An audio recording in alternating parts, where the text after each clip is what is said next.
नमस्कार दोस्तों, आप सभी लोग का मैं रोहित कुमार directstudy.com पे तहे दिल से बहुत बहुत स्वागत करता हूं। आज की क्लास में हम लोग बात करने जा रहे हैं बहुत ही बेहतरीन टॉपिक जिसका नाम है अनुवांशिकी और जेनेटिक्स। जितने सारे क्वेश्चन करेंगे वो बीपीएससी टीआरई 1, टीआरई 2, टीआरई 3 और स्टेट के एग्जाम में आए हुए क्वेश्चन करेंगे। आप देख सकते हैं सारे क्वेश्चन के नीचे क्या लिखा पड़ा है कि कब ये एग्जाम में आया है। ये याद रखिएगा कि ये इतना महत्वपूर्ण है कि आप सोच भी नहीं सकते। ये हर एक क्वेश्चन एग्जाम में आया हुआ है तो आपके लिए बहुत महत्वपूर्ण हो जाता है। मैं आपसे रिक्वेस्ट करूंगा कि चैनल सब्सक्राइब करके बेल आइकन प्रेस कर लीजिए ताकि इसके आने वाला वीडियोज आगे भी है जो आपको आसानी से मिल सकते हैं, जो एग्जाम में आपको आराम से हर एक वीडियो 2-4 नंबर 5 नंबर आपको देकर ही जाएगा गारंटी के साथ। क्योंकि ये क्वेश्चन भी करेंगे और साथ में इन सारे क्वेश्चन के सॉल्यूशंस भी मैं लास्ट में करा दूंगा। और सॉल्यूशन से बेनिफिट क्या होता है, ये क्वेश्चन आए हुए अगर क्वेश्चन रिपीट नहीं करते हैं तो कहीं ना कहीं नेक्स्ट एग्जाम जो होते हैं उसमें इसी से रिलेटेड आगे कुछ बातें पूछी जा सकती है। वो कहाँ मिलेगा, इस बुक में इसका सोल्यूशन दिया गया है, वहीं से पता चलेगा। ठीक है, इसलिए solution is the very most important. जितना क्वेश्चन इंपॉर्टेंट है उतना ही ज़्यादा आपको सॉल्यूशन भी इंपॉर्टेंट है, क्योंकि इसी से रिलेटेड अगर नेक्स्ट क्वेश्चन बनाता है तो वहाँ से आपको वो मिल जाएगा। तो चलिए शुरुआत करते हैं। पहला क्वेश्चन आपकी स्क्रीन पर दिख रहा होगा, मैं थोड़ा सा जूम और कर दे रहा हूँ क्वेश्चन ताकि आपको अच्छे से और विजुअल हो सके। Here is the first question. Question है, माता पिता से संतति में लक्षणों के पहुंचने की प्रक्रिया को क्या कहते हैं। माता पिता से बच्चों में जो लक्षण जाता है उसे हम लोग किस नाम से जानते हैं, उसे हम लोग अनुवांशिकता के नाम से जानते हैं। अनुवांशिकता के नाम से। जीन तो एक गुण है लेकिन पहुंचता है उस प्रोसेस को क्या बोलते हैं, अनुवांशिकता। क्लियर है। ये क्वेश्चन कई बार एग्जाम में आए हुए देख सकते हैं। टीआरई 1 में भी आया था, 1 to 5 क्लास वाला में सारे देखेंगे हम लोग। 11th-12th में भी आया है, उसको भी देखेंगे। 6 to 8, 9, 10 सारे को देखेंगे 1 to 5 के। किसी गुणसूत्र पर जीनों की अपेक्षिक स्थिति ज्ञात करने की प्रक्रिया क्या कहलाती है। गौर से सुनिए, किसी गुणसूत्र पर जीनों की अपेक्षिक स्थिति का पता करने की प्रक्रिया कहलाती है, उसे हम लोग बोलते हैं जीन मानचित्रण। समझने की कोशिश करिएगा। किसी गुणसूत्र पर जीनों की अपेक्षिक, ठीक है, स्थिति ज्ञात करने की प्रक्रिया को जीन मानचित्रण बोलते हैं। डीएनए फिंगरप्रिंट का नाम आपने सुना होगा, वही है ये। तो मुझे लगता है अच्छे से वाला याद हो गया होगा। ये भी आया हुआ है टीआरई 1 में, 9th-10th के एग्जाम में लेकिन ये आया था। अंडरस्टैंड, यानी हर एग्जाम में आ रहा है। इसे क्लियर हो रही है बात। नेक्स्ट आपके स्क्रीन पर क्वेश्चन रहा ये, हमारे देश में प्रमुख बासमती चावल उत्पादन राज्यों में से कौन सा है। मतलब बासमती चावल कहाँ पे सबसे ज्यादा उत्पादित होता है, आपसे ये जानना चाह रहा है। तो क्या बताएंगे आप, आंसर कहेंगे आप उत्तर प्रदेश। चावल की बात होगी, यूपी मारिए, आंख बंद करके आपके सही हो जाएंगे। चावल गेहूं सबसे ज्यादा होते भी है यूपी में, और दोनों चीज मतलब। नेक्स्ट है ये देखिए 9th-10th में आया हुआ है, सोमा क्लोन क्या है। सोमा क्लोन आपके बारे में पूछ रहा है। आप कहेंगे इनमें से कुछ भी नहीं है सोमा क्लोन। और क्या है, इसका जब सोल्यूशन करेंगे वहां समझ लीजिएगा कि सोमा क्लोन क्या है। आगे कहता है, मेंडलीव वंशागति सिद्धांत किस पर आधारित है। मेंडलीव का जो वंशागति सिद्धांत है वो किस पे आधारित है। ऑप्शन है वनस्पति जनन, अलैंगिक जनन और लैंगिक जनन। तो इन्होंने जो भी बात किया था वो लैंगिक जनन पे बात किया था। बात समझ में आया, लैंगिक जनन की ही बात उन्होंने किया था, सेक्सुअल रिप्रोडक्शन की बात किया था, ए सेक्सुअल की बात नहीं किया था उन्होंने। मटर के पौधा पे सेक्सुअल रिप्रोडक्शन ही तो करा रहे थे मेंडलीव साहब। निम्नलिखित में से कौन सी स्थिति बुढ़ापा दर्शाती है। बुढ़ापा दर्शाने वाली कौन सी स्थिति है, तो ऑक्सीजन की खपत में वृद्धि, उपचय का बढ़ना, उपापचयी क्रिया का बढ़ना। तो फिलहाल इन तीनों ऑप्शन के हिसाब से आंसर नहीं हो रहा। बुढ़ापा दर्शाने वाला ये तीनों ऑप्शन नहीं है। ठीक है, 11th-12th में पूछा हुआ क्वेश्चन था, ध्यान रखिएगा। आगे क्वेश्चन है, सुजननिका, सुजननिका डैश का अध्ययन होता है। तो आंसर हो जाएगा आपका विभिन्न जातीय यूरोपियन मूलों के लोग, अनुवांशिक घटक के परिवर्तन में मनुष्य जाति के उत्थान। 11th-12th का आया हुआ, यही आंसर हो जाएगा आपका। अनुवांशिक घटक के परिवर्तन से मनुष्य जाति के उत्थान की बात को हम सुजननिकी का अध्ययन कहा जाता है।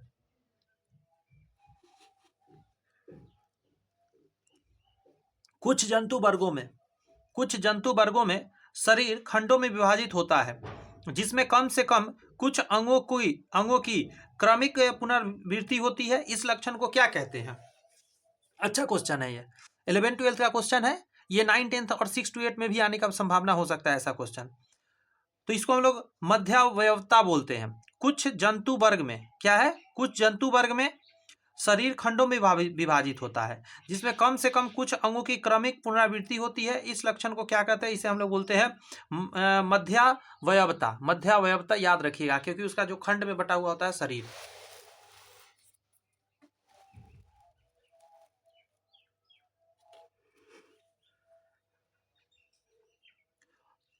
ओपेरिन के अनुसार पृथ्वी के आदिम यानी पूर्वस्थ वातावरण में निम्नलिखित में से क्या उपलब्ध नहीं था? ओपेरिन साहब ने क्या कहा कि आदिम वातावरण जो था उस समय क्या उपस्थित नहीं था? तो आप कहेंगे ऑक्सीजन ही नहीं था उस समय, ऑक्सीजन उपस्थित नहीं था। 9th-10th में पूछा हुआ क्वेश्चन था। क्वेश्चन टफ है लेकिन 9th-10th में आया हुआ है, आप देख सकते हैं। इसीलिए सारे क्वेश्चन हम लोग कर रहे हैं। किसी भी क्लास में किसी को उठा के पूछ देता है।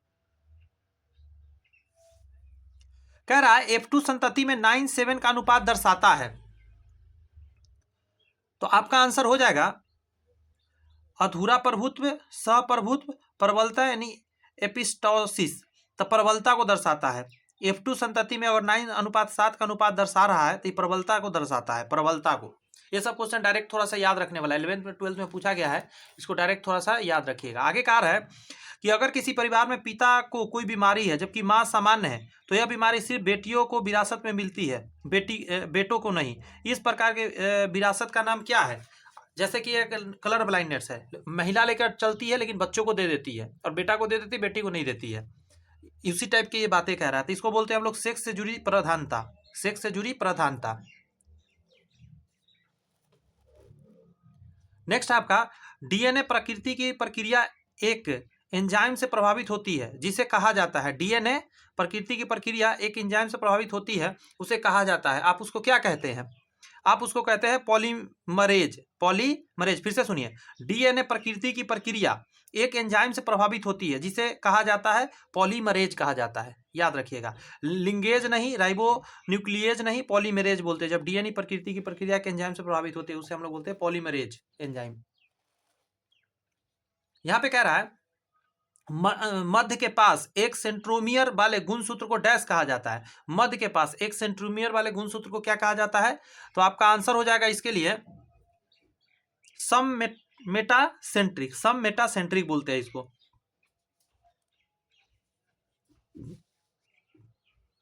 वो कौन सी पुस्तक है जिसमें डार्विन ने, वेरी वेरी इंपॉर्टेंट, डार्विन ने विकासवाद का सिद्धांत प्रकाशित किया था? वेरी वेरी इंपॉर्टेंट, ये हर क्लास में आ सकता है, 1 to 5 तक में भी ये पूछा जा सकता है क्वेश्चन। ठीक है, 11th-12th में वैसे आया था क्योंकि ये बेसिक क्वेश्चन है। आंसर हो जाएगा प्रजातियों की उत्पत्ति के बारे में प्राकृतिक चयन का सिद्धांत। ये उनके बुक का नाम था। वो कौन सी पुस्तक थी? तो प्रजातियों की उत्पत्ति के बारे में प्राकृतिक चयन के सिद्धांत। प्रजातियों की उत्पत्ति के बारे में प्राकृतिक चयन का सिद्धांत बोलते हैं इसको। याद रखेंगे, इंपॉर्टेंट क्वेश्चन था, इसीलिए मैं इस पर प्रेशर कर रहा हूं।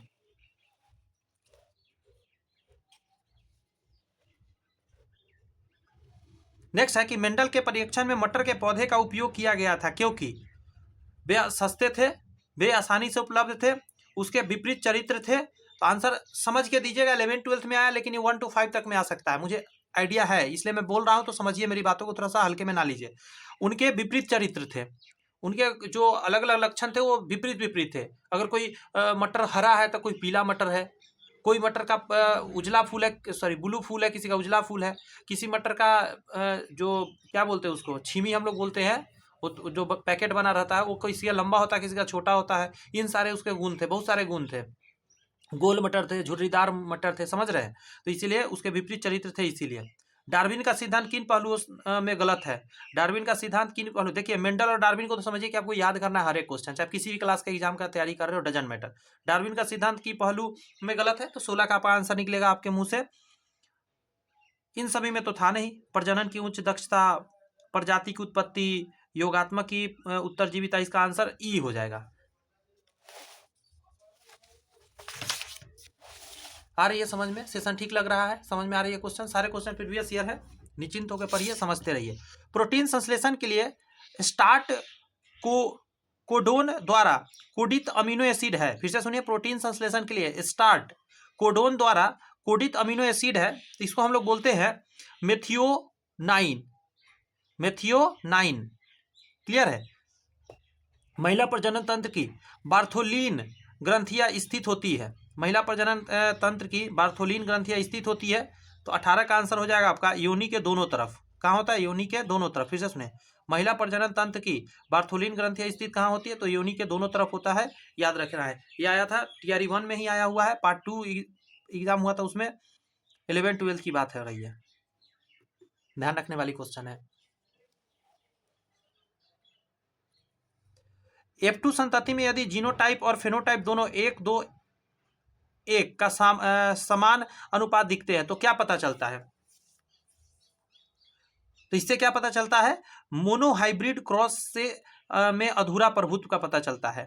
अगर ऐसा कभी घटना हो रही कि F2 संतति में यदि जीनोटाइप और फेनोटाइप दोनों 1:2:1 का समान अनुपात दिखाता है, मतलब जीनोटाइप का भी सेम और फेनोटाइप का सेम अनुपात दिखाता है, तो इससे पता चलता है कि मोनोहाइब्रिड क्रॉस में अधूरा प्रभुत्व रहा है।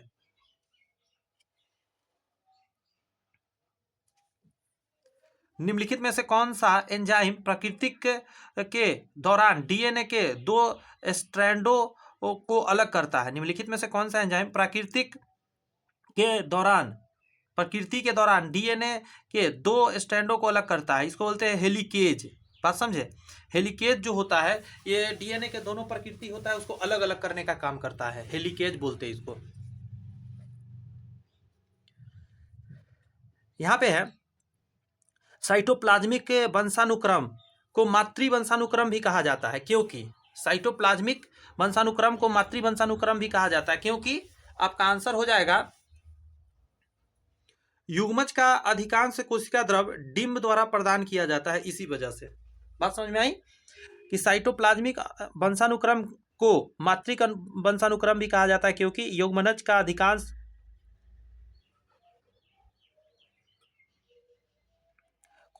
का अधिकांश कोशिका द्रव डिंब द्वारा प्रदान किया जाता है, इसी वजह से।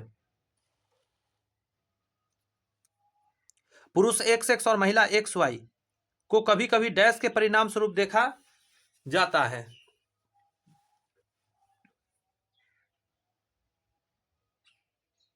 आप एक चीज समझते होंगे, पुरुष का XX नहीं होता है, पुरुष में XY होता है, महिला में XX होता है, को कभी कभी डैश के परिणाम स्वरूप देखा जाता है। यानी ऐसा कैसे चेंज हो सकता है? ऐसा होने के रीजन को क्या बोलते हैं? इसको हम लोग बोलते हैं, इसका हो जाएगा X और Y गुणसूत्रों में खंड स्थानांतरण हो चुका है, X और Y गुणसूत्र में खंड स्थानांतरण हो चुका है, इसी वजह से ऐसा हो जाता है कभी कभी।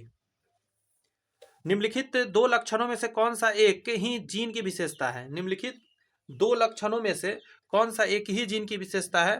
23 का आप जवाब देंगे फूल का रंग और बीज का आवरण। एक ही जीन की विशेषता है, फूल का जो रंग होगा बीज का आवरण उसी टाइप का होगा। यहाँ है आरडीएनए प्रौद्योगिकी में डीएनए अणुओं को काटने के लिए निम्नलिखित में से किस एंजाइम का उपयोग किया जाता है?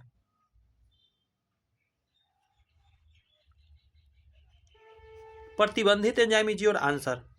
प्रतिबंधित एंजाइम।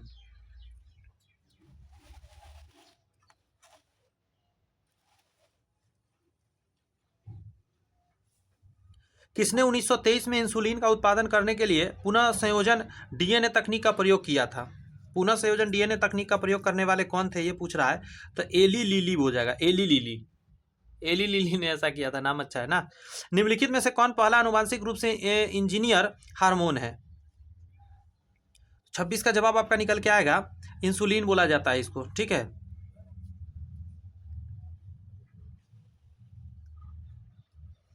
निम्नलिखित कथनों में से कौन सा गलत है? गलत की बात कर रहा है तो एक से ज्यादा इसमें गलत है, तो सही क्या है बाद में देख लेंगे हम लोग कौन सही है। ज्यादातर गलत ही है, 3 तो क्वेश्चन ही है। एक बच्चे का डीएनए फिंगरप्रिंटिंग पैटर्न होता है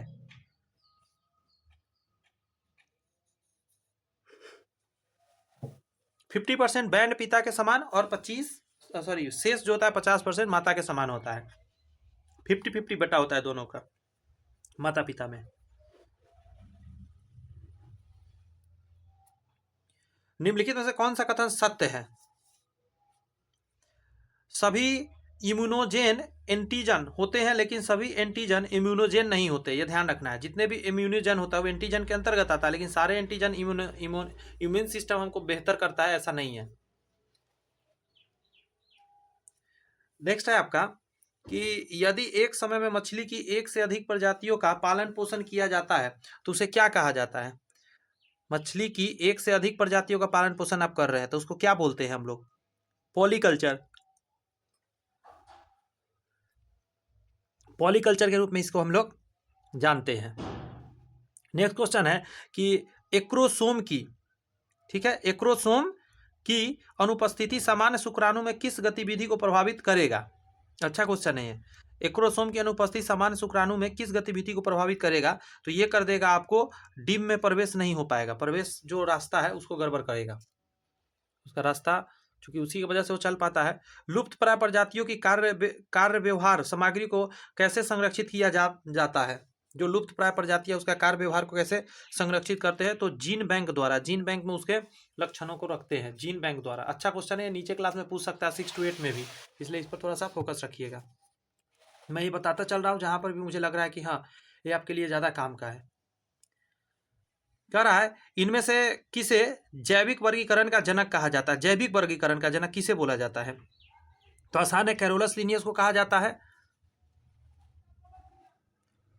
दुई नाम पत्ती भी कैरोलस लिनियस ने दिया था। आगे कह रहा है कि कुशिंग सिंड्रोम के कारण होता है, कुशिंग सिंड्रोम करके बीमारी है, ये होने का कारण क्या है? तो 34 का जवाब आपका निकल के आएगा, सी दे दीजिए।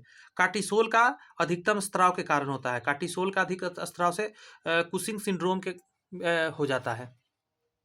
नेक्स्ट है, अधिक गतिशील जीवों के लिए जनसंख्या घनत्व के मापने के लिए निम्नलिखित में से किस विधि का उपयोग किया जाता है? अधिक गतिशील जीवों के लिए जनसंख्या घनत्व के मापन के लिए निम्नलिखित में से किस विधि का उपयोग किया जाता है? तो आपका आंसर क्या आ जाएगा? कैप्चर रिकैप्चर विधि का प्रयोग करते हैं हम लोग। F2 पीढ़ी में मेंडल के स्वतंत्र वर्गीकरण के नियम में फेनोटाइप अनुपात क्या था? मेंडल का F2 पीढ़ी में फेनोटाइप का पूछ रहा है, बड़ा आसान है, जवाब दे दीजिएगा। 9331 होता है। मेंडल का F2 पीढ़ी में क्या था? 9331, जो इसका था फेनोटाइप का था लक्षण। नेक्स्ट है, अधूरा प्रभुत्व क्या है? अधूरा प्रभुत्व क्या है? तो कह रहा है दोनों में से कोई भी एलील दूसरे पर पूरी तरह से हावी नहीं होता है, इसी को अधूरा प्रभुत्व बोलते हैं। नेक्स्ट है, वंशागति का गुण सूत्र सिद्धांत किसने प्रतिपादित किया? वंशागति का गुण सूत्र का सिद्धांत किसने दिया? आसान क्वेश्चन है, आप जवाब देंगे। बाल्टर सटन और थियोडोर बोवेरी ने दिया था। बाल्टर सटन और थियोडोर बेबोरी ने ऐसा किया था, वंशागति का गुण सूत्र सिद्धांत प्रतिपादित किया। अब जवाब दीजिए। कह रहा है एनाफेसिक मूवमेंट के दौरान क्रोमोसोम में बी आकार के दिखाई देते हैं, उन्हें जाना जाता है, तो उन्हें हम लोग जानते हैं मेटासेंट्रिक के रूप में, मेटासेंट्रिक के रूप में हम लोग जानते हैं। नेक्स्ट कह रहा है निम्नलिखित में से किस प्रकार के पीसीआर का उपयोग प्रवर्धित डीएनए के परिमाणीकरण के लिए किया जाता है? तो आंसर क्या हो जाएगा आपका? QRT-PCR, QRT-PCR के रूप में हम लोग प्रमाणित करते हैं।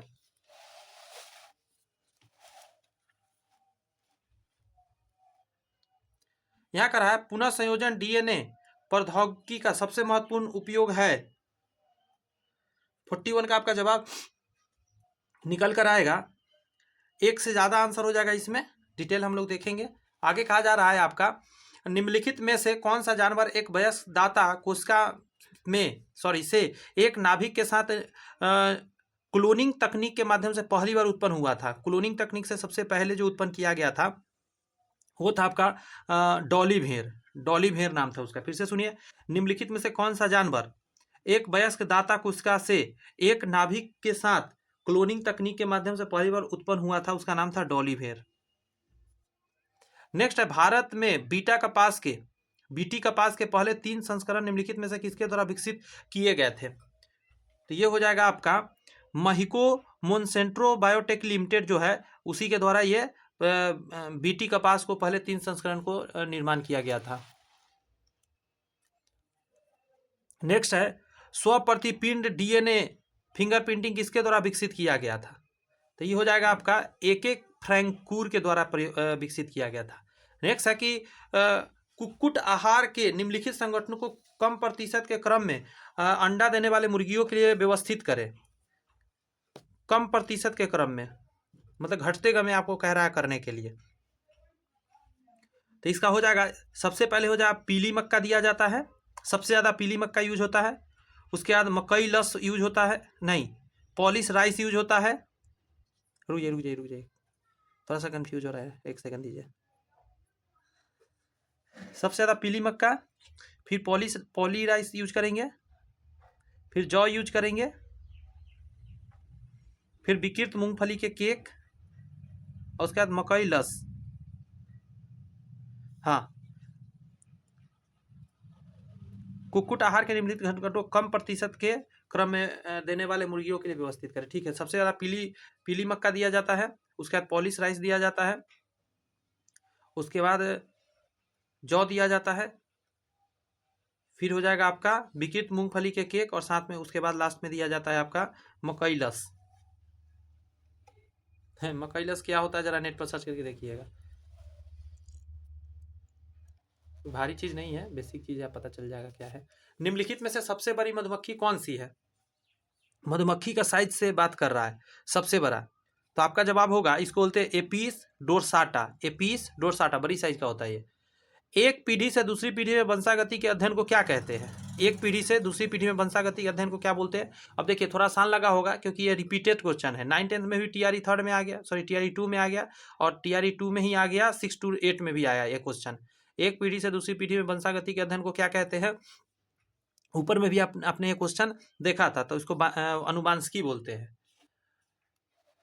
नेक्स्ट है, निम्नलिखित में से कौन सी अनुवांशिक बीमारी है? निम्नलिखित में कौन सा अनुवांशिक बीमारी? मोतियाबिंद हो गया, कोड हो गया, फेनिल कीटोन्यूरिया हो गया, यही हो जाएगा। फेनिल कीटोन्यूरिया जो है ये है अनुवांशिक रोग, मतलब एक से उसके बच्चों में जाएगा, बच्चों से बच्चों में जाएगा, ऐसे करके आगे बढ़ेगा। मुझे लग रहा होगा सेशन आपको सही लग रहा होगा, बातें समझ में आ रही होंगी, बहुत सारी बातें हैं, लंबा क्लास चलेगा थोड़ा, आप आराम से देखिए, बहुत सारे क्वेश्चंस है। कोशिश ये कर रहा हूँ कि सारी बातें आपके बीच रखूँ जो आपके एग्जाम के लिए 4 चांद लगाएं। कर रहा है डीएनए मुख्य पाया जाता है, डीएनए मुख्यतः पाया जाता है, आपका जवाब निकल के आएगा केंद्रक में होता है डीएनए। न्यूक्लिक अम्ल का आधारी एकक क्या है? न्यूक्लिक अम्ल का आधारी एकक क्या कहलाएगा? तो न्यूक्लियोटाइड बोलते हैं इसको, न्यूक्लियोटाइड बोलते हैं, न्यूक्लिक अम्ल का आधारी एकक होता है। हमारे शरीर में उपस्थित प्रतिरक्षी है जटिल, बताइए, हमारे शरीर में उपस्थित प्रतिरक्षी है जटिल, ग्लाइकोप्रोटीन है। प्रतिरक्षी जटिल क्या है? ग्लाइकोप्रोटीन है वो। निम्नलिखित में से कौन सा स्वप्रतिरक्षित रोग नहीं है? निम्नलिखित में से कौन सा स्वप्रतिरक्षित रोग नहीं है? तो आपका आसानी से आंसर दे देंगे आप, अल्जाइमर बीमारी, यह स्वप्रतिरक्षित रोग नहीं है।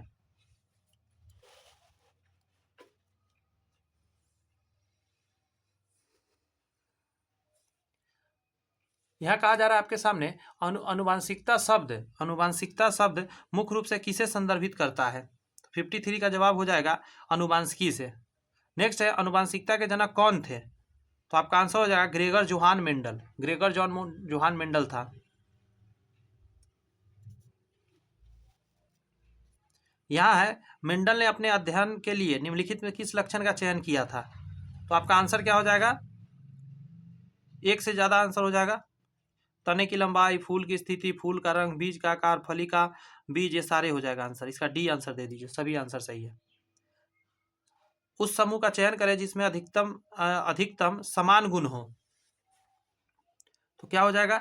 एक जीन्स के दो व्यक्ति, एक जीन्स के दो व्यक्ति होता है, इसमें समान गुण होंगे।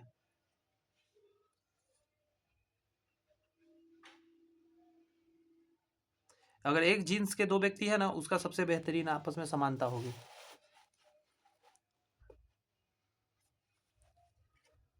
यह कहा जा रहा है आपके सामने, मेंडल का स्वतंत्र अपव्यूहन नियम मटर के जिन जनक पौधे पर आधारित था उसके कितने लक्षण थे? कितने लक्षण भिन्न थे, मतलब अलग थे? तो 2 लक्षण भिन्न थे। मेंडल का स्वतंत्र अपव्यूहन नियम मटर के जिन जनक पौधे पर आधारित था उनके कितने लक्षण भिन्न थे? तो आपका आंसर निकल कर आ जाएगा, उसके 2 लक्षण भिन्न थे। नेक्स्ट है, किशोरावस्था के दौरान स्वस्थ प्रजनन तंत्र के विकास के लिए किस प्रकार के आहार की आवश्यकता होती है? किशोरावस्था के दौरान स्वस्थ प्रजनन तंत्र के लिए, विकास के लिए किस प्रकार के आहार की आवश्यकता होती है? तो आप बोलेंगे इसको पोषण की दृष्टि से संतुलित आहार लेना पड़ेगा, संतुलित आहार से होगा। ठीक है, अच्छा क्वेश्चन है ये सारे। जब मेंडल ने मटर के पौधे लंबे लंबे पौधे, एक मिनट, जब मेंडल ने मटर के लंबे पौधे का संकरण मटर के बौने पौधे के साथ कराया तो प्राप्त सभी संतति लंबे पौधे थे। जब उन्होंने गोल बीज वाले पौधे का झुर्रीदार बीज वाले पौधे के साथ संकरण कराया तो प्राप्त सभी संतति गोल बीज वाले पौधे थे। यदि वे झुर्रीदार बीज वाले पौधे का संकरण गोल बीज वाले पौधे के साथ कराया तो प्राप्त संतति पौधे किस प्रकार के होंगे? अच्छा क्वेश्चन है, आपको जान के ऐसा दे रहा है ताकि आपको लगे कि हाँ क्या आंसर होगा, कंफ्यूज हो जाए। देखिए इसका आंसर होगा गोल बीज वाले लंबे पौधे होंगे। उल्टा करने से भी कोई फर्क नहीं पड़ेगा, जो ज्यादा इफेक्टिव होता है वही दिखता है। गोल बीज वाले पौधे आंसर होगा इसका। यदि मेंडल ने F2 पीढ़ी का अध्ययन नहीं किया होता तो क्या होता? आंसर होता कि वह पता नहीं लगा पाते कि अप्रभावी लक्षण नष्ट नहीं होते हैं, जो अप्रभावी लक्षण है वो आगे भी बढ़ जाते हैं। प्राकृतिक चयन का सिद्धांत किसके द्वारा प्रस्तावित किया गया था? ये जो प्राकृतिक चयन का सिद्धांत है ये कम से कम 10 बार एग्जाम में हुआ है, अलग अलग एग्जाम में, फिर भी बच्चे कंफ्यूज हो जाते हैं। तो आंसर क्या दीजिएगा? चार्ल्स डार्विन ने ऐसा किया था। प्राकृतिक चयन का सिद्धांत, डार्विन डार्विन डार्विन, प्राकृतिक चयन का सिद्धांत याद रखेंगे, बड़ी अच्छा रहेगा आपके लिए भी। कह रहा है ये भी वैसा ही क्वेश्चन आ गया कि सिस्टेमा नेचुरी किसके द्वारा लिखा गया। ये भी कम से कम कितने 10 बार एग्जाम में आ चुके हैं, अलग अलग एग्जाम में, इसलिए बहुत इंपॉर्टेंट है। तो कैरोलस लिनियस द्वारा लिखा गया था, कैरोलस लिनियस द्वारा, कैरोलस लिनियस, सिस्टेमा नेचुरी, दो ही नाम पद्धति, कैरोलस लिनियस, इस नाम को याद रखना है। कह रहा है समरूपी गुणसूत्र होमोलोजियस क्रोमोजोम्स क्या है? समझ रहे हैं? तो इसको बोलते हैं ऑटोसोम्स, बोलते हैं ऑटोसोम्स बोलते हैं। आगे है एक लंबे पौधे टीटी और एक छोटे पौधे टीटी के बीच संकरण के परिणाम स्वरूप उत्पन्न F1 संतति के सभी पौधे के लंबे होने का क्या कारण है? तो आंसर हो जाएगा क्योंकि पौधे की लंबाई केवल टी द्वारा नियंत्रित होता है ना, तो कैपिटल टी द्वारा, लंबे पौधे द्वारा नियंत्रित होता है। इसीलिए जब तक कैपिटल टी है तब तक छोटा वाला टी का कोई अस्तित्व नहीं है। जब कैपिटल टी खत्म तब छोटा वाला टी निकलेगा। मेंडल के मटर के पौधे पर प्रयोग के संबंध में निम्नलिखित कौन सा कथन गलत है? मेंडल साहब के जो प्रयोग हुआ था, तो आंसर हो जाएगा मेंडल ने विपरीत दृश्य लक्षणों वाले गोल झुर्रीदार बीजों और लंबे बौने उद्यान मटर के पौधे का उपयोग किया। ये सही है। उन्होंने एक लंबा पौधा और एक बौना पौधा लिया, उसके संकरण द्वारा संतति पौधे उत्पन्न किए और परिणामी F1 संतति के सभी पौधे लंबे थे। ये भी सही है, दोनों सही हुआ। द्वितीय पीढ़ी या F2 पीढ़ी में जो कि F1 पीढ़ी के लंबे पौधे की संतति थी, सभी पौधे लंबे थे। नहीं, ये गलत है, सी गलत है। 9 का क्या हो जाएगा? सी गलत हो जाएगा। ये दोनों सही था। नेक्स्ट क्वेश्चन हो जाएगा कि लक्षणों की वंशागति को नियंत्रित करने वाले नियमों की खोज में मेंडल के सफल होने का एक कारण इनमें से क्या था? तो आंसर क्या हो जाएगा? उन्होंने संतति की संख्यात्मक गणना किया था। उन्होंने संतति की संख्यात्मक गणना किया था।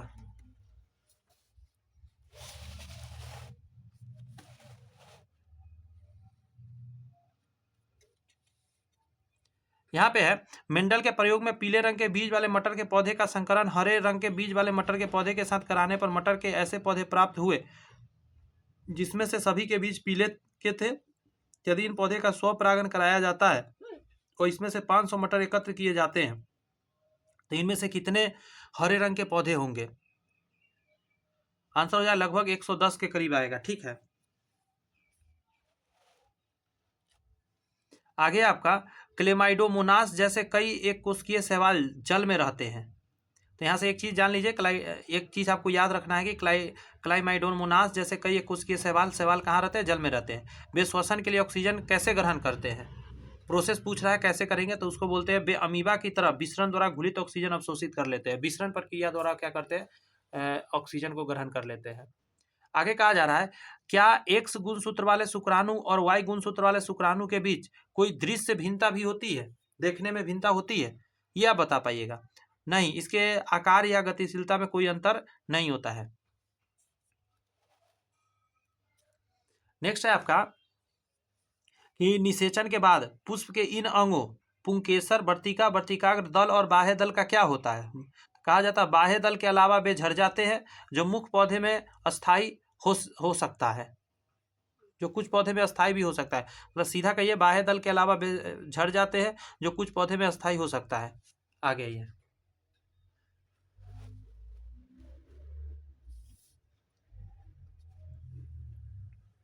15 पर फोकस किया जाए। प्रत्येक जनन कोशिका युग प्रत्येक युग्म से एक गुणसूत्र ग्रहण करेगी और ये मातृ एवं पितृ की मूल की हो सकती है। जब दो जनन कोशिका संलयित होती है तो प्रजातियां स्पेसीज के डीएनए की स्थिति सुनिश्चित करते हुए संतति में गुणसूत्रों की सामान्य संख्या को बहाल कर देती है। वंशागति की इस प्रणाली को इस तरह की प्रणाली को डैश में वर्णित किया जाता है। तो मेंडल के प्रयोग के परिणाम कहा जाता है, इसको मेंडल के प्रयोग के परिणाम के रूप में हम लोग जानते हैं। आगे आपका 16 के लिए डैश अंगों में वृद्धि और विकास के पश्चात गर्भ यानी फोइटस बन जाता है। तो भ्रूण अंगों में वृद्धि और विकास के पश्चात गर्भ या फोइटस बन जाता है। आगे है निम्नलिखित में से कौन सा महिला प्रजनन प्रणाली का हिस्सा नहीं है। ठीक है, तो आंसर हो जाएगा बास डिफरेंस। निम्नलिखित में से कौन सा महिला प्रजनन प्रणाली का हिस्सा नहीं है? वास डिफरेंस नहीं है, जैसे फेलोपियन ट्यूब है और अंडाशय है ही। ठीक है, नेक्स्ट देखिए 18 नंबर क्वेश्चन देखा जाए।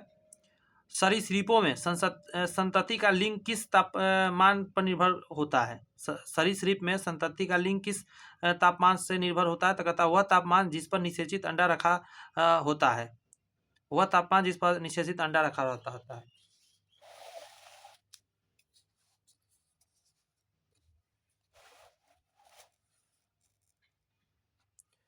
यहाँ है 19 नंबर, निम्न में से कौन सा कथन गलत है? कह रहा है सभी बच्चों में वाई गुणसूत्र उसकी माँ से खुद मिलती है, नहीं, ये पिता से मिलता है वाई वाला, ये गलत है, पहला ही आंसर हो गया। ये पढ़ लेते हैं। कुछ प्राणियों में जैसे घोंघे में जीव अपना लिंग परिवर्तित कर सकता है, मतलब हाँ, जीव अपना लिंग परिवर्तित कर सकता है, मेल या फीमेल जो भी मन है वो बन सकता है वो। सभी मानव गुणसूत्र युग्मित नहीं होते हैं, सभी मानव गुणसूत्र युग्मित नहीं होते हैं। ठीक है, ये भी सही बात है। निम्नलिखित में से कौन सा कथन सही है? सभी बच्चों में एक्स गुणसूत्र उसकी माँ से वंशागत होती है, क्लियर है बात। जिन बच्चों में उसकी माँ से एक्स गुणसूत्र वंशागत होती है वह लड़की होती है, जी नहीं। पिता जब वाई देता है, मतलब क्या बोलता है, पिता जब वाई देता है तो लड़का होता है, अगर पिता एक्स देता है तो लड़की होता है। महिलाओं में एक आदर्श लिंग गुणसूत्र युग्म होते हैं, दोनों को एक्स कहा जाता है, लिंग के लिए नहीं होता है। ये रुक जाइए, ये सही है, एक सेकंड रुक जाइएगा जरा। सभी बच्चों में एक्स गुणसूत्र उसकी माँ के वंशागत होती है। हाँ, माँ एक्स तो माँ ही देती है, ये सही है, एक्स माँ देती है, ये सही है। जिन बच्चों में उसकी माँ से एक्स गुणसूत्र वंशागत होती है वो लड़की होती है। एक्स तो माँ से मिलती है तो लड़की ही होता है, पिता पर डिपेंड होता है, लेकिन ये तो सही है कि एक्स माँ देती है। महिलाओं में एक आदर्श लिंग गुणसूत्र युग्म होते हैं, दोनों एक्स कहा जाता है। महिला में जो आदर्श लिंग गुणसूत्र होते हैं एक्स एक्स कहा जाता है, ये सही है। ये गड़बड़ हो रहा है, पता है, ये मुझे अभी भी गड़बड़ लग रहा है कि जिस बच्चे में उसकी माँ से एक गुणसूत्र वंशागत होता है वो लड़की होगी। ये डिपेंड लड़का या लड़की पिता पर होता है, ये गलत है। ये सही लग रहा है, ये सही लग रहा है, ये पढ़ते हैं। जिन बच्चों में उसके पिता से एक गुणसूत्र वंशागत होता है वो लड़की होती है, हाँ ये सही है, ये सही है। पिता ही लड़का लड़की का डिसीजन करेगा, माँ नहीं करेगी। तो ये छोड़ के ये तीनों सही है, यानी ए आंसर दीजिए। 1 2 1 3 4 आंसर हो जाएगा सही। आगे कर है मेंडलीव की आवर्त सारणी की मुख्य सीमा क्या है? मेंडलीव साहब का आवर्त सारणी का कुछ सीमा होगा ना, तो कहता है आवर्त सारणी में हाइड्रोजन को कोई निश्चित स्थान नहीं दिया जा सकता, यही गड़बड़ था मेंडलीव का। केमिस्ट्री का क्वेश्चन, सॉरी फिजिक्स का यहाँ आ गया है।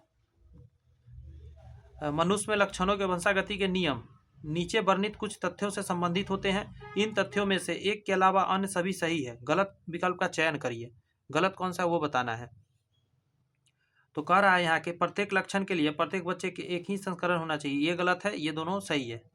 पढ़ लीजिए, माता और पिता दोनों बच्चों के लिए समान मात्रा में आनुवंशिक पदार्थों का योगदान देते हैं, ये सही है। प्रत्येक लक्षणों के लिए प्रत्येक बच्चों में 2 संकरण होने चाहिए, ये सही है, ये दोनों सही है। 1 संकरण नहीं, 2 संकरण होने चाहिए।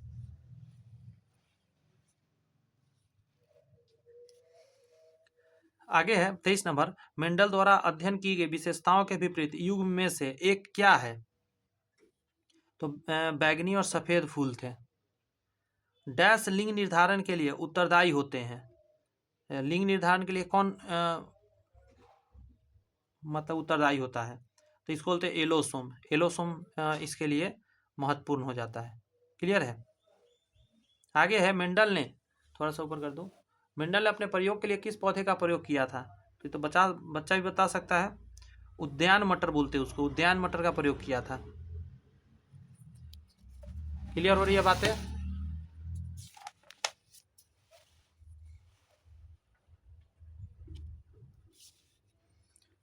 वह प्रक्रिया क्या कहलाती है जिसके द्वारा एक जीव मादा के रूप में जीवन आरंभ करता है और कालांतर में नर में बदल जाता है? मादा की तरह शुरू किया, बाद में नर बदल जाता है। इसको बोलते हैं हम लोग स्त्री पूर्वता, प्रोटोगैमी। पादपों में निषेचन के बाद बीजांड डैश में परिवर्तित हो जाता है। पादपों में निषेचन के बाद बीजांड क्या चीज में बदलेगा? तो आपका आंसर हो जाएगा बीज में बदलेगा। क्या चीज में? बीज में बदल जाता है। बीजांड बीज में बदल जाता है। बहुत इंपॉर्टेंट क्वेश्चन है, बहुत बहुत ज्यादा। कह रहा है मेंडलीव की आवर्त सारणी डैश में प्रकाशित हुई थी। ये देख रहे हैं केमिस्ट्री का क्वेश्चन यहाँ डाल दे रहा है बीच बीच में एक आध को। कोई नहीं, इसको पढ़ लेते हैं। 1872 में आया था मेंडलीव आवर्त सारणी, 1872 में।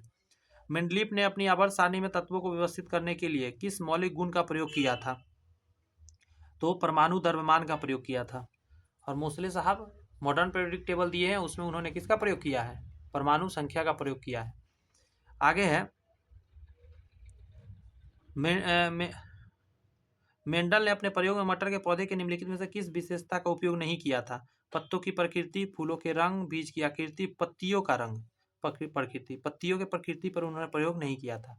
आगे करा है निम्नलिखित में से कौन से पौधे एक लिंगी पुष्प उत्पन्न करते हैं? एक लिंगी पुष्प उत्पन्न करने वाला इसमें से पूछ रहा है। जैसे तरबूज, सरसों हो गया, गुड़हल एवं पपीता हो गया, तरबूज और पपीता हो गया। तो आंसर आपका हो जाएगा तरबूज और पपीता। तरबूज और पपीता जो होता है वो एक लिंगी जो फूल होते हैं उसको निर्माण करते हैं। नेक्स्ट है जीन डैश की गतिविधि के माध्यम से लक्षण यानी ट्रेट्स को नियंत्रित करते हैं? जीन किसकी गतिविधि के कारण ऐसा कर पाता है? तो आंसर हो जाएगा आपका हार्मोनों के वजह से। कैसे होता है? हार्मोन की वजह से सारे क्रियाकलाप को कर पाता है। निम्नलिखित में से किसे अनुवांशिकी का जनक कहा जाता है? तो ग्रेगर जॉन मेंडल को अनुवांशिकी का जनक के रूप में हम लोग जानते हैं। ठीक है। अनुवांशिकता को प्रभावित करने वाले कारकों के संबंध में मेंडल ने निम्नलिखित में से कौन सा कथन महत्वपूर्ण खोज की है? 34 का आपका जवाब मिलेगा। पहला ही हो जाएगा कि यौन प्रजनन करने वाले जीवों में कारकों का युग्म उसके अभिलक्षणों को व्यवस्थित करता है। यौन प्रजनन करने वाले में ध्यान रखना है। ये याद रखने वाली बात है कि मेंडल के प्रयोग में जब F1 पीढ़ी के पौधे स्वपरागित थे तो जीन प्रारूपी अनुपात क्या बना था स्वपरागित में F1 पीढ़ी में? 35 का जवाब आप दे दिए। 1:2:1 हो जाएगा। 1:2:1 हो जाएगा।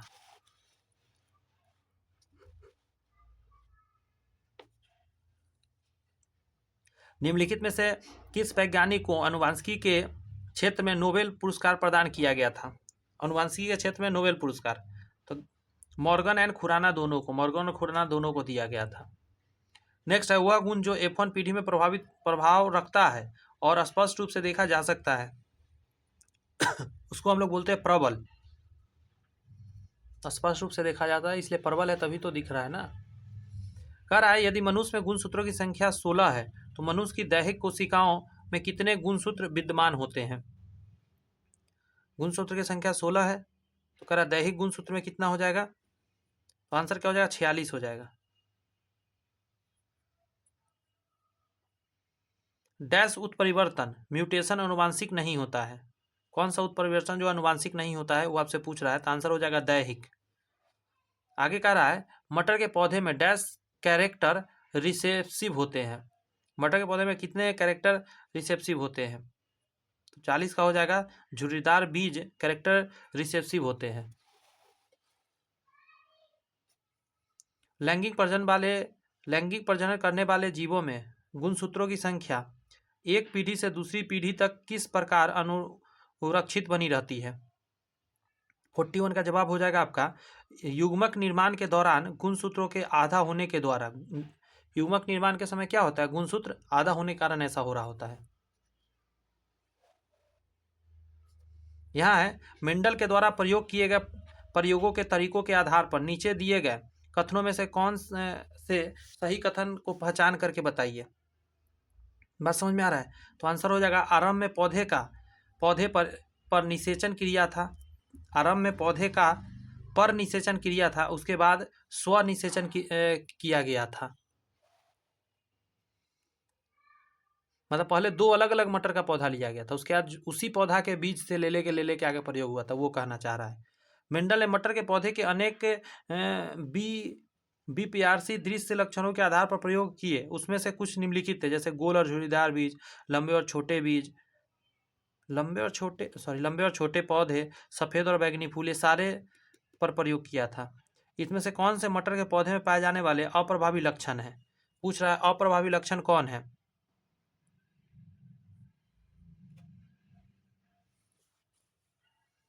तो झुर्रीदार, छोटे और सफेद, ये सभी अप्रभावी लक्षण थे। झुर्रीदार गोल बीज प्रभावी था, झुर्रीदार वो था। बड़े पौधे प्रभावी था, छोटे पौधे अप्रभावी। जो बैगनी फूल था वो प्रभावी था, सफेद अप्रभावी था लक्षण। अच्छा, ये टेक्निकल क्वेश्चन था।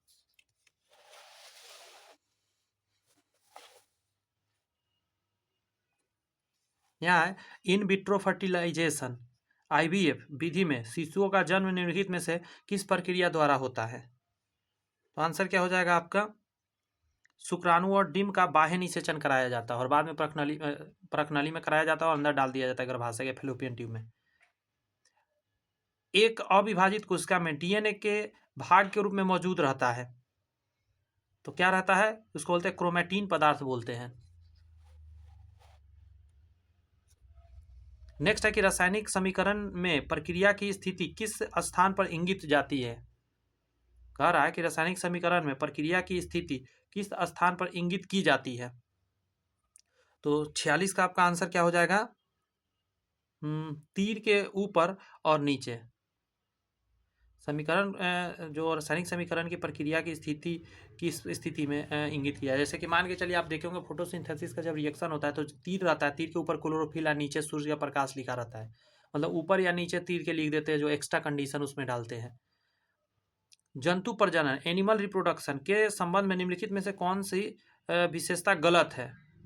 एनिमल रिप्रोडक्शन के बारे में कौन गलत है वो बताना है। तो गलत वाला हम बता दे रहे हैं, सही वाला पढ़ लीजिए। 47 जो है क्वेश्चन में ए गड़बड़ है। मानव मादा में अंडाणु का निषेचन गर्भाशय में होता है, फैलोपियन ट्यूब में होता है, ये गलत है। फैलोपियन ट्यूब लिखता है ना गर्भाशय के जब तब सही हो जाता है। अमीबा में 2 कोशिकाओं का विभाजन किसी भी तल में होता है और शुक्राशय मानव नरों में मौजूद एक ग्रंथि है, तो ये दोनों सही है। मानव नरों में मौजूद लिंग गुणसूत्र XY है, इसके बीच क्या होता है? मानव नरों में मौजूद लिंग गुणसूत्र XY है, इसके बीच क्या अंतर है? 48 का क्या जवाब देंगे आप? X गुणसूत्र बड़ा होता है जबकि Y गुणसूत्र छोटा होता है, ये ध्यान रखना। X बड़ा होता है, Y छोटा होता है। करा मटर के पौधे पर मेंडल के प्रयोग के कुछ निष्कर्ष नीचे दिए गए, जिसमें से एक के अलावा अन्य सभी सही है। गलत निष्कर्ष का चयन करिए। तो इसमें गलत है बी नंबर, प्रत्येक युग्मक में एक ही जीन के 2 प्रतिरूप होते हैं, ये गलत है। ये सही है, पढ़िए सही वाला। जीनों का पृथक्करण युग्मकों के निर्माण के दौरान होता है और जीन विशिष्ट इकाइयों के रूप में वंशागत होते हैं, ये दोनों सही है।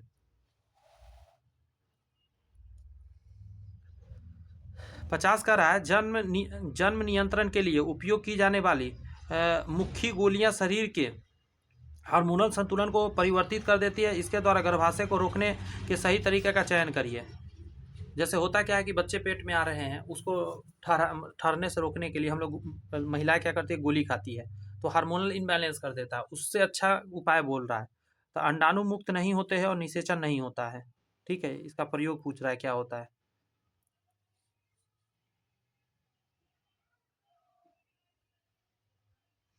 नेक्स्ट प्रश्न आपके सामने है नीचे, कह रहा है कुछ महिलाओं में अंडवाहिनियां अवरुद्ध होती है, फैलोपियन नली बंद होता है। ऐसी महिलाएं बच्चे पैदा करने में असमर्थ होती है क्योंकि शुक्राणु निषेचन के लिए अंडाणु तक पहुंच नहीं पाते। ठीक है, ऐसे मामलों में doctor IVF in vitro fertilisation की सलाह देते हैं। इस प्रक्रिया में कुछ चरण नीचे दिए गए, गलत चरण का चयन करिए। तो आंसर हो जाएगा पहला तो गलत है, इसको छोड़ दीजिए। युग्मनज बनता है और उसके 1 सप्ताह के बाद गर्भाशय में रखा जाता है। अंडाणु और शुक्राणु का संलयन शरीर से बाहर कराया जाता है, ये दोनों सही था।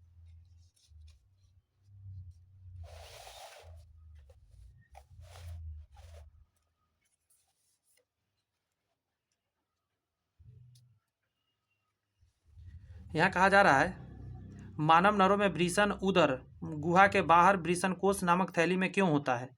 क्योंकि इसका जो टेम्परेचर होता है ना, शरीर से टेम्परेचर से थोड़ा सा कम होने की वजह से ऐसा किया जाता है। बात समझ में आ रहा है? 52 का अगर देखिएगा तो आंसर पहला हो जाएगा कि यह शुक्राणुओं के निर्माण के लिए शरीर से 2 से 3 डिग्री निम्न तापमान बनाए रखने में मदद करता है। शरीर का टेम्परेचर ज़्यादा है ना हमारा, इसीलिए। यहाँ है आपका मेंडल के पहले कई वैज्ञानिक ने मटर और अन्य जीवों के लक्षणों वंशागति का अध्ययन शुरू किया था, लेकिन मेंडल वंशागति के नियम देने में सफल रहे। मेंडल की सफलता से संबंधित कुछ तर्क नीचे दिए गए हैं, जिसमें से एक के अलावा अन्य सभी सही है। गलत तर्क का चयन करिए। तो पहला वाला गलत है, उन्होंने छोटे आकार के नमूनों के आधार पर काम किया। जी नहीं, ऐसा नहीं था। सही वाला पढ़िए, उन्होंने एक समय में एक लक्षण की वंशागति का अध्ययन किया, जबकि उनसे पहले के वैज्ञानिक ने जीन को समरूप रूप से अध्ययन किया। उन्होंने अपने वैज्ञानिक और गणित के ज्ञान को मिश्रित किया, मतलब वहाँ कैलकुलेशन वगैरह भी अच्छा बैठाया, सो कहना चाह रहा है। यहाँ कह रहा है मनुष्य में ऑटोसोम की जोड़ी होती है। मनुष्य में ऑटोसोम की जोड़ी कितनी होती है? ये हर एग्जाम में आने का संभावना 22 जोड़ी होती है, और 23वां जोड़ी लिंग गुणसूत्र होता है। मनुष्य में किन जनन भागों में जनन कोशिकाएं होती है? मनुष्य के किन जनन भागों में जनन कोशिकाएं पाया जाता है? तो आंसर हो जाएगा पुंकेसर तथा स्त्री केसर। पुष्प, सर पुरुष नहीं, पुष्प पुंकेसर और स्त्री केसर में होता है। अगला क्वेश्चन है जीनों के कुछ लक्षणों का उल्लेख नीचे दिया गया है, कौन सा विकल्प जीनों के गलत लक्षण को दर्शाएगा? तो इसमें से कोई आंसर नहीं है इसका जो गलत लक्षण को दर्शा रहा हो।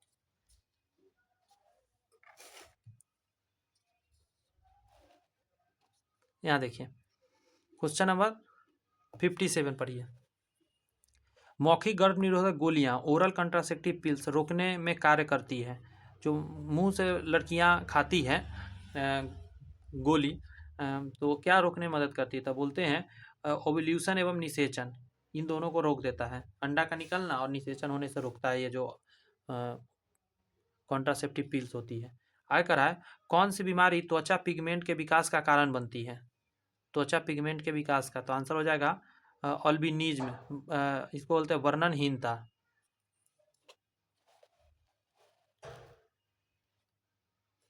ये क्वेश्चन है कि रिक्त स्थान में सबसे ऊपरी विकल्प भरे, मतलब उपयुक्त विकल्प। यदि एक पौधे का समजीनी जीनोटाइप TTRR है तो समलक्षणी फेनोटाइप डैश होगा। तो इसका हो जाएगा आपका बोना और गोल, बोना और गोल, ड्वार्फ एंड राउंड हो जाएगा। क्यों? क्योंकि कैपिटल R है ना, राउंड हो जाएगा, और यहाँ छोटा है तो छोटा टी आएगा, तो छोटा पौधा होगा लेकिन राउंड बीज होगा। निषेचित अंडा युग्मनज डैश में प्रत्यारोपित की जाती है, तो कहाँ पे किया जाता है? गर्भाशय के अंदर। 60 का आंसर क्या हो जाएगा? गर्भाशय में डाल दिया जाता है। क्लियर है इतनी बातें? यहाँ से हम लोग अब बात करेंगे, थोड़ा सा सॉल्यूशन की बात करेंगे, ठीक है? सॉल्यूशन देखिए मेरे साथ साथ अच्छे से ध्यान दीजिएगा जरा। माता पिता से संतति में लक्षणों के पहुंचने की प्रक्रिया को आनुवंशिकता कहते हैं, ये लाइन है। नेक्स्ट है कि किसी जीव के किसी लक्षण विशेष परिवर्धन को जीन नियंत्रण कहा जाता है। जीन आनुवंशिकता की इकाई है। आगे आपका कि वंशागति का भौतिक आधार क्रोमोसोम्स है। ये क्वेश्चन एग्जाम में आया हुआ था कि भौतिक वंशागति का भौतिक आधार क्या आता है? क्रोमोसोम बोलते हैं। जीव विज्ञान की वह शाखा जिसमें विभिन्न लक्षणों को नियंत्रित करने वाले कारकों या जीनों का के उनके संगतियों में पारगमन यानी कि वंशागति के नियमों का अध्ययन किया जाता है, आनुवंशिकी कहलाता है। डिफिनीशन है ये करा वंशागति के क्रोमोसोम सिद्धांत का प्रतिपादन वाल्टर सटन ने किया था। वंशागति के क्रोमोसोम सिद्धांत का प्रतिपादन वाल्टर सटन ने किया था। लिंग सहलगनता की खोज TH मॉर्गन ने किया था। ये इंपॉर्टेंट क्वेश्चन है, लिंग सहलगनता की खोज किसने? TH मॉर्गन ने किया। नेक्स्ट है रिकम्बिनेंट DNA को किसी परपोषी में प्रवर्धित यानी प्रोपागेट करना जीन या DNA क्लोनिंग कहलाता है। मतलब किसी का जीन किसी में प्रविष्ट कराना। यहाँ देखिए कह रहा है कि किसी गुणसूत्र पर जीनों की अपेक्षिक स्थिति ज्ञात करने की प्रक्रिया जीन मानचित्रण कहलाती है। देख सकते हैं यह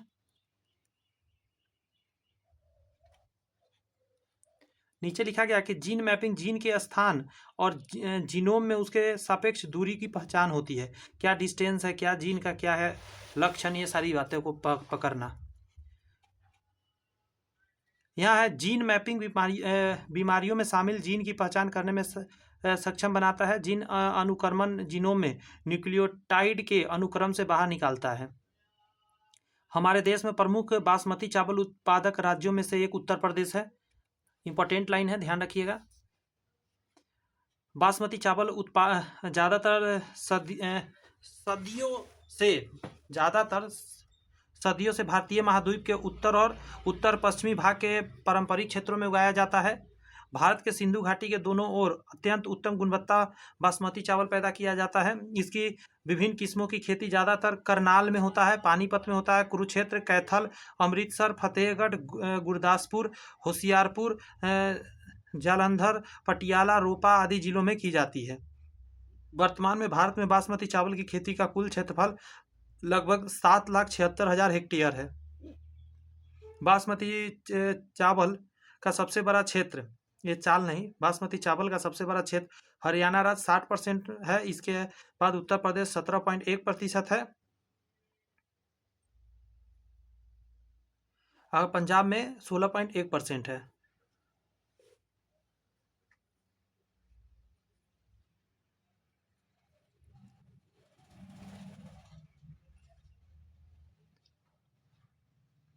आगे उसको समझिए कि सोमाक्लोन के संबंध में कोई कथन सही नहीं है।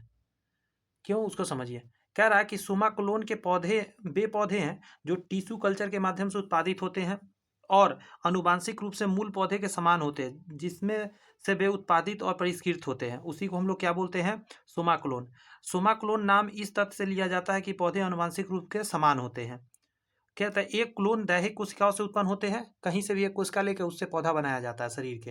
वे नई कोशिकाओं को जन्म देने के लिए माइटोसिस यानी समीकरण विभाजन से गुजरते हैं, इसीलिए इसमें व्यवहारिक रूप से समान आनुवांशिक सामग्री उपलब्ध होते हैं। नेक्स्ट है टिश्यू कल्चर द्वारा इन क्लोन के उत्पादन की प्रक्रिया माइक्रो प्रोपागेशन नामक तकनीक का प्रयोग करके किया जाता है। ठीक है, और भी इससे रिलेटेड कुछ बातें जानते हैं, जरा देखिए यहाँ पे कह रहा है सोमाक्लोन का निर्माण परंपरागत रूप से 4 चरणों में किया जाता है। पहला है मदर प्लांट का चयन, फिर है गुणन, फिर जड़ों के अनुकूलन एवं नए पौधे के मिट्टी में स्थानांतरित करना। कहा जा रहा है कि सोमाक्लोन में व्यवहारिक रूप से समान आनुवांशिक सामग्री होती है, लेकिन क्लोन में विभिन्नताएं होती है। इन्हें उपयुक्त रूप से समाक्लोन वेरिएंट कहा जाता है, लेकिन इसमें विविधता जीनोटाइप या फेनोटाइप हो सकती है। आमतौर पर फेनोटाइप विविधताएं मूल रूप से एपिजेनेटिक होती है, जीनोटाइप विभिन्नताएं मुख्य रूप से गुणसूत्र पुनर्व्यवस्था के कारण होती है। क्लियर है इतनी बातें। नेक्स्ट है कि मेंडल वंशागति सिद्धांत लैंगिक जनन पर आधारित है। मेंडल का वंशागति सिद्धांत लैंगिक जनन पर आधारित है। जोहार ग्रेगर मेंडल, जिन्हें आनुवंशिकी के जनक के रूप में भी जाना जाता है, वे वंशानुक्रम के पैटर्न के अध्ययन करने के लिए 1856 में एक दशक लंबी शोध किया था, मतलब 10 साल तक किया था। उन्होंने सामान्य मटर के पौधे के साथ वंशानुक्रम पर अपने प्रयोग में, जिसमें पौधे की 7 विशेषताएं शामिल थी। क्या क्या उन्होंने विशेषता लिया था? तने की ऊंचाई, फली का आकार, फली का रंग, फूल की स्थिति, फूल का रंग, बीज का रंग तथा बीज का आकार। उन्होंने ये प्रयोग 1865 तक किए थे। इसके उपरांत उन्होंने आनुवंशिकी के नियम दिए थे। इतने दिन तक प्रयोग उन्होंने किया, सोचिए, दिन रात गार्डन में ही समय बिताए इतना दिन तक, बहुत बड़ी बात है ना जी। उपयुक्त विकल्प में से कोई स्थिति बुढ़ापा नहीं दर्शाती है। मनुष्यों में बुढ़ापा, जिसे सीनेसेंस भी कहा जाता है, सीनेसेंस सामान्य जीवन काल का अंतिम चरण है। वृद्धावस्था की परिभाषा है जीव विज्ञान, जनसांख्यिकी, मृत्यु और रुग्णता की स्थिति। रोजगार और सेवानिवृत्त तथा समाजशास्त्र के दृष्टिकोण से सुसंगत नहीं है। सांख्यिकी और सार्वजनिक प्रशासनिक उद्देश्यों के लिए वृद्धावस्था को अक्सर 60 से 65 या इससे अधिक की आयु रूप में परिभाषित किया जाता है। यह किसी व्यक्ति की जीवन प्रक्रिया का अंतिम चरण है और यह एक आयु समूह या पीढ़ी है जिसमें आबादी के सबसे पुराने सदस्यों का एक खंड शामिल होता है।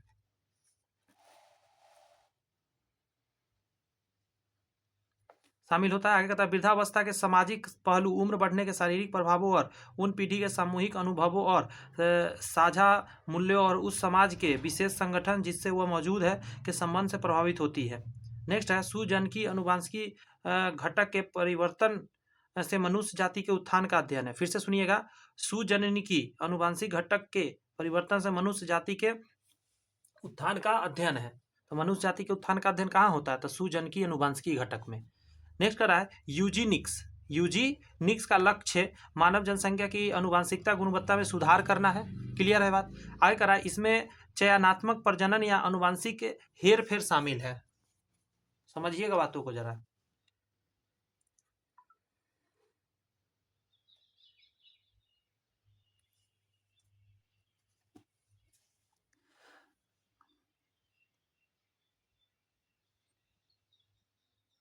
हेरफेर शामिल है। आगे कहता है सकारात्मक यूजेनिक्स वांछनीय गुणों वाले व्यक्तियों के प्रजनन को प्रोत्साहित करती है। नकारात्मक यूजेनिक्स अवांछनित लक्षणों वाले व्यक्तियों के प्रजनन को हतोत्साहित करती है, मतलब इसको आगे बढ़ाती है, इसको नीचे करती है। यूजेनिक्स अतीत में नैतिक विवादों और मानवाधिकारों के उल्लंघन से जुड़ा रहा है। कह सर फ्रांसिस गैल्टन को यूजेनिक्स का पिता भी कहा जाता है। सर फ्रांसिस गैल्टन को अच्छा आपको नहीं दिख रहा लगता है, हाँ अब दिखेगा, पिता कहा जाता है। नेक्स्ट पॉइंट है कुछ जंतु वर्गों में, कौन सा? जंतु वर्गों में शरीर खंडों में विभाजित होता है जिसमें कम से कम कुछ अंग की क्रमिक पुनरावृत्ति होती है। इस लक्षण को मध्यावधता कहते हैं। कह रहा है अलैंगिक प्रजनन में गौर से सुनिए विखंडन, नवोदित विखंडन और पार्थेनोजेनेसिस शामिल है, जबकि यौन प्रजनन दो जीवों की प्रजनन कोशिकाओं के संयोजन के माध्यम से प्राप्त किया जाता है। ये बातें तो ऑलरेडी आपको पता हो सकती है, बहुत लोगों को होगी भी। कह रहा है किसी प्रजाति के विखंडन के माध्यम से जनन करने की क्षमता टूटने वाले हिस्से के आकार पर निर्भर करता है। आगे कह रहा है कि द्विआधारी विखंडन में एक जीव अलग अलग हो जाता है और एक ही आकार के दो जीवों का निर्माण हो जाता है। यह द्विखंडन है। जैसे अमीबा में टूटना, मुकुलन से बिल्कुल एक नए वयस्क का निर्माण हो सकता है जो मूल शरीर से दूर हो जाता है और मूल शरीर से जुड़ा रह भी सकता है। बात समझ में आ रहा है? इसको बोलते हैं मुकुलन। ईस्ट में होता है, एक डाली जैसा निकलता है और डाली टूट के एक अलग बन जाता है। अकशेरुकी और कुछ कशेरुकियों में देखा गया है कि पार्थेनोजेनेसिस संतान पैदा करता है जो या तो अगुणित या द्विगुणित हो सकता है।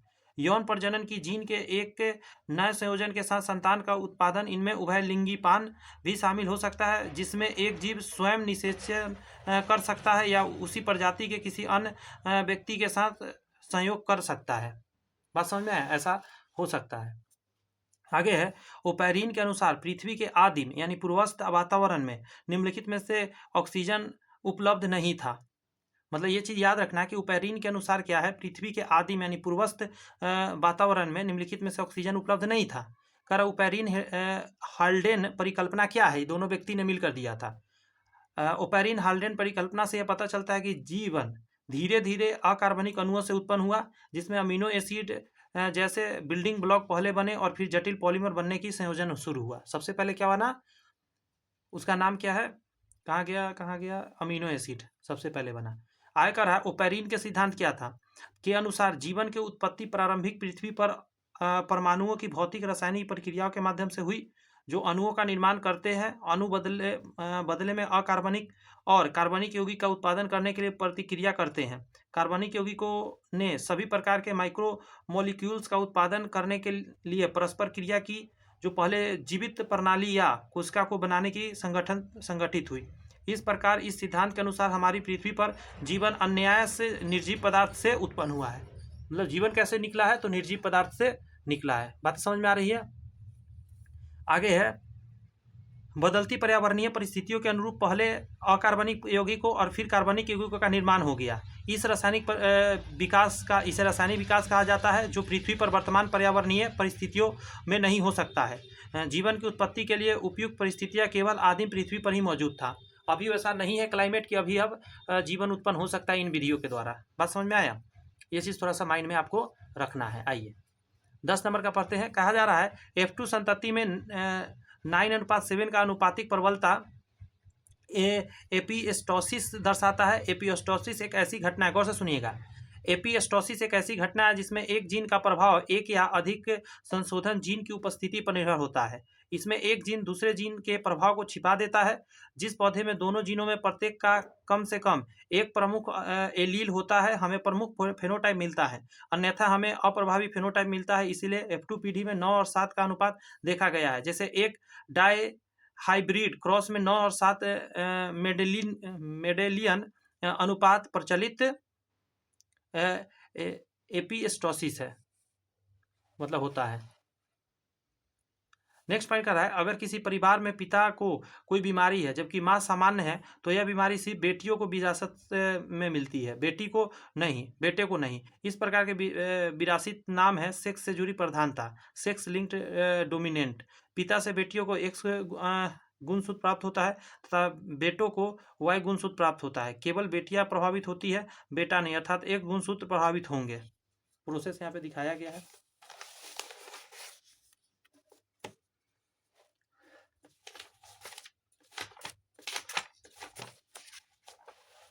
चलिए दोस्तों, चैनल सब्सक्राइब करके बेल आइकन प्रेस कर लीजिए। जितने अब आगे थ्योरी बचे, थ्योरी का एक अलग क्लास पार्ट डाल देंगे, ठीक है। थ्योरी का एक अलग मैं बना रहा हूँ क्योंकि थ्योरी बहुत ज़्यादा है, उसका थोड़ा लंबा जाएगा, तो इसलिए थ्योरी अलग करा दूंगा। इसमें क्वेश्चन करा दिया और 11 क्वेश्चन तक का थ्योरी करा दिया। आगे सारे थ्योरी के लिए नेक्स्ट वीडियो आएंगे। All the best, bye bye, thank you.